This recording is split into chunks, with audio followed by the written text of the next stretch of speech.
ارے بیٹا، قربان جاؤں اس خالق پر اپنے۔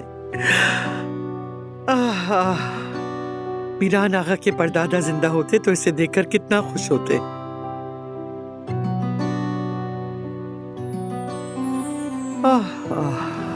اللہ مغفرت کرے۔ آمین آمین۔ ویسے یہ بالکل اپنے پردادا پر گیا ہے، آنکھیں بھی بالکل اس کی ویسے ہی ہیں جیسے وہ خود ہمیں اپنی آنکھوں سے دیکھ رہے ہوں۔ لیکن بھابھی کی امی سے بھی ملتا ہے، ناک وغیرہ انہی پر گئی ہے۔ ارے چھوڑو یہ باتیں، آنکھیں ہیں، عقل ہے۔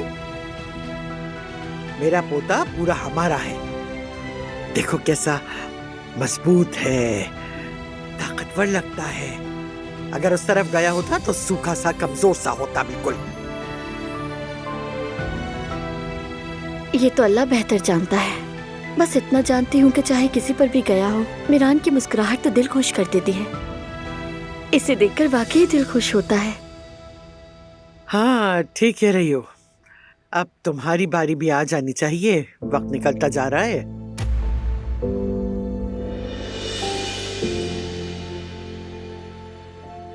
کیا ہوا بیٹی؟ پتہ نہیں، طبیعت کچھ خراب سی لگ رہی ہے۔ کہیں تم بھی تو کوئی خوشخبری؟ نہیں، شاید میں نے انجانے میں کچھ کھا لیا ہوگا۔ اچھا خیر، میں ذرا واش روم ہو آتی ہوں۔ ہاں ہاں جاؤ۔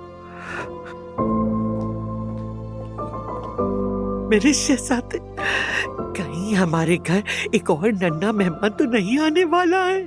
تمہارا بھائی یا بہن آ جائے گا، دادی پھر سے خوش ہو جائیں گی، ہے نا بھائی؟ اللہ کرے ایسے ہی ہو انشاءاللہ۔